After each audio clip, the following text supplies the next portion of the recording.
Hey guys, this is Tony the Tech with T1 Airsoft, bringing you today the internal overview of the Kriss Vector from Crytac. So without further ado, let's move forward. First thing I want to point out is the quick spring change feature. All you have to do is pop out these two pins.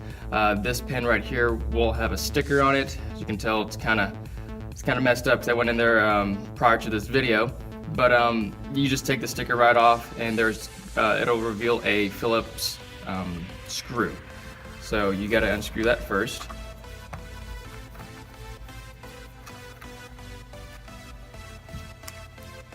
And that'll pop out like so, and a top piece. Make sure you don't lose that. And then we'll use a punch to pop out this first pin. Second one's a little bit tricky because it's spring loaded. It has the main spring pushing against it, so be careful when you push this or pop this pin out, as this bottom plate may shoot out and hit you in the gut or some other place you don't want to get hit. Go ahead and pop this out a little further.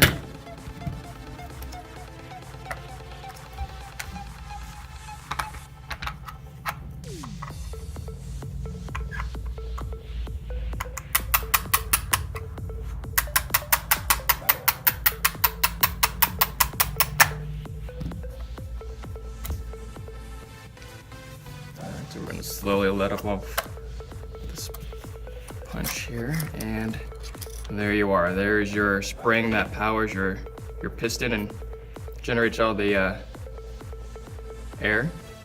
And as you can tell, it's pretty simple.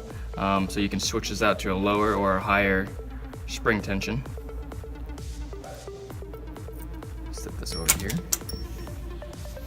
All right, so let's go ahead and move forward and crack this thing open.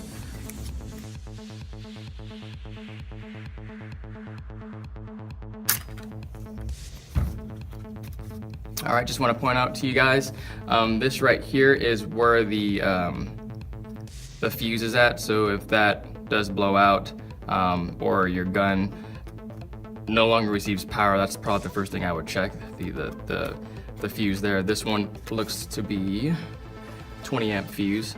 Not sure if you guys can see that, but there that is. Set that off to the side.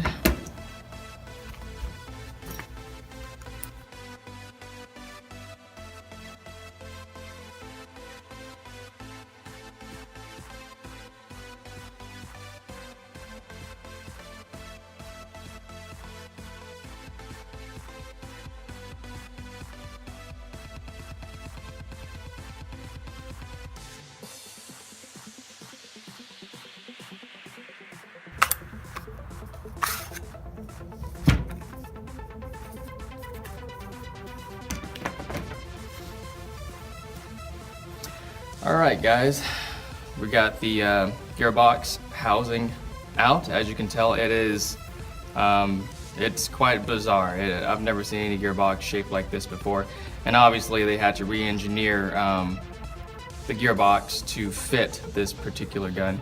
So if you haven't noticed already, there's quite a few wires running from this trigger board straight to the motor. So they have an electronic trigger board instead of the more conventional style trigger switch that they normally have. The cutoff lever actually strikes a micro switch, and that is how your semi and your 2-round burst works. Whenever the sector gear hits the cutoff lever, it strikes that micro switch, sending a signal to this trigger board here to shoot the gun on semi and 2-round burst.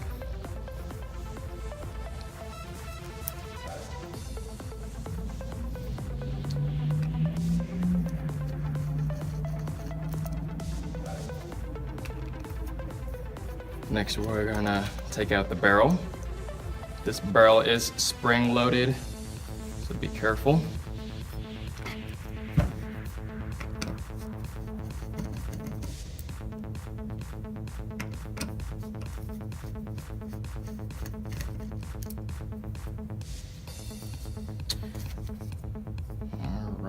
looks like we may have to take the charging handle off. So let's go ahead and remove that right now.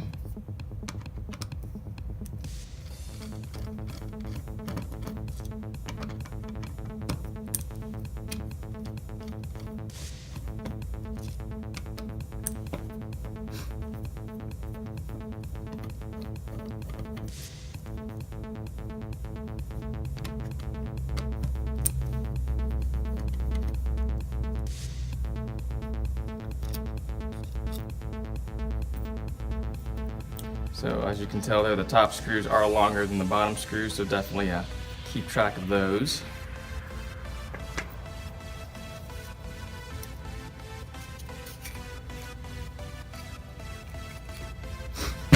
Okay, so there's your outer barrel.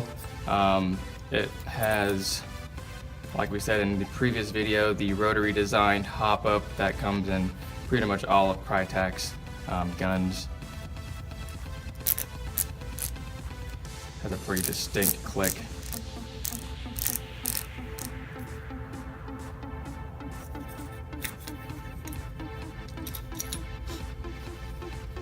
All right, moving forward.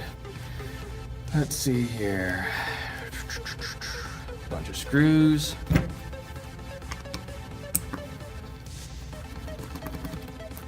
We'll go with the top ones and just work our way down.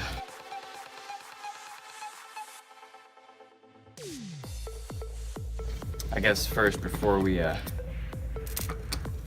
crack open the gearbox, we'll take the motor out real quick.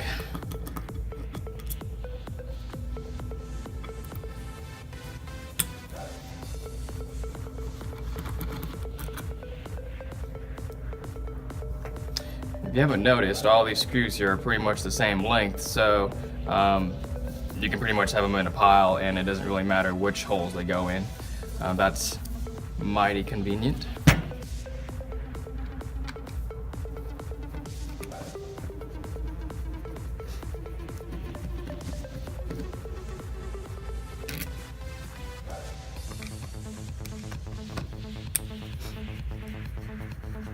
Now this top screw here to the motor cage has a flat head, so keep track of that.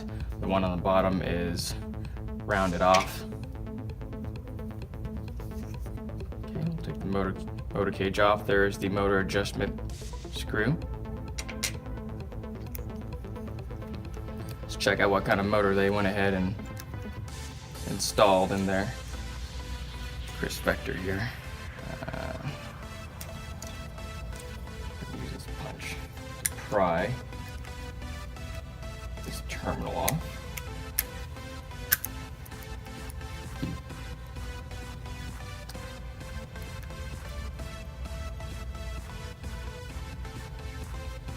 Probably should have used a small flathead, but that worked fine just as well. So they used their 30K motor.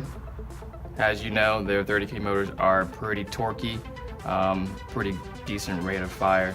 It is a short type motor, so the ones that you find in M4s will not work. These are the type of motors you find in AKs and other version 3 style gearboxes.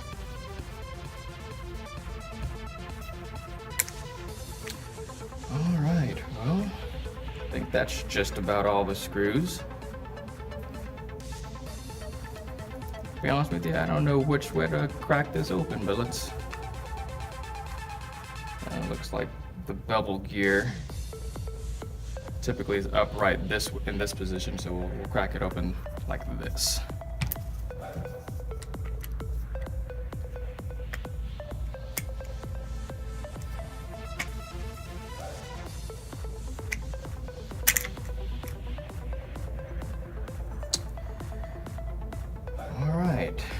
Here's the internals. Let's check out what they got in here.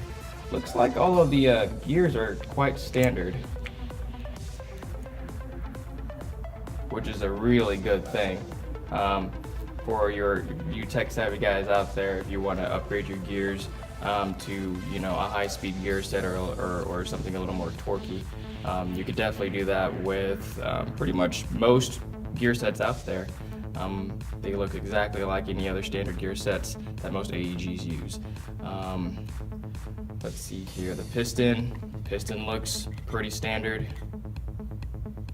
Cylinder looks pretty standard. But obviously they had to make some modifications to get this to work.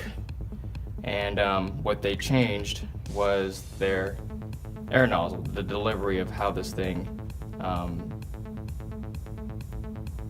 sends air and loads your BB. So instead of having it straight, they had to have it sort of at an angle here. And everything up until that, your tappet plate looks the same, but obviously they modified that too. So let's see what they did here. That looks like they put a bar on that. And that's probably what this was connected to, actually. Yeah. So your tappet plate is working off some sort of hinged system that goes on the outside. As you can see, that connects like so. And so as the tappet plate moves back and forth, so does your air nozzle. And that looks like it mounts on there like so. Okay. Well, we'll just go and take the whole thing out. How about that? Other things they've changed? Not a lot, really. I mean, obviously the shape of the gearbox is way different, but as far as parts being used, you know, gears are the same, pistons the same, cylinders the same. Looks like it has, you know, a standard port on there. If you want to put a full seal, I mean, not a full seal, but a cylinder with no port on there, or if you want a faster rate of fire, you can get one that's further up. You can install one of those, no problems, without any having to find one that's, you know, made specifically for the Crytek. But other than that, yeah, that's pretty much it.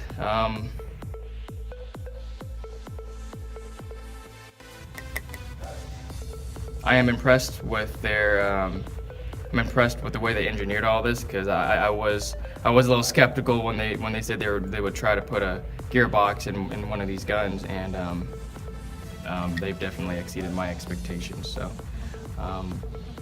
yeah, I think the only problem I see here is if you want to wire in like a different type of MOSFET system because of this electronic trigger board they have here.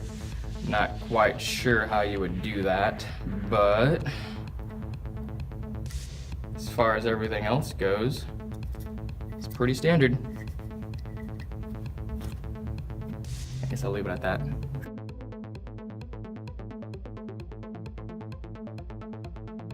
So there you guys have it, the internal overview of the Crytek Kriss Vector. As you saw, they tried their best to retain all the standard parts as much as possible, the gears, the piston, the cylinder, things like that. So for all of you tech savvy and Airsoft tinkering enthusiasts, you can upgrade a few parts. Obviously there are a few things that are proprietary, like the air nozzle and things like that they just couldn't get around, because obviously this is a very unique style gun. So props to the Crytek team for re-engineering the gearbox to function in this platform. I think they did a pretty good job. Obviously I don't think anyone could have done it better. So again, good job guys. I was fairly impressed. If you have any questions, please feel free to comment or contact the store. Please like, share, and subscribe if you want to see more videos like this. Again, this is Tony the Tech with T1 Airsoft. Tune in next time. You guys have a great day. I don't know what else to say though. Like, what do you mean? In terms of like what? The internal parts of this gun. Oh, maybe you should have that prepared. Just saying. Maybe you should have like some sort of a script, or have it in the description. Cut that out. Again, this is Tony the Tech with T1 Airsoft. Tune in next time. You guys have a great day. You messed up.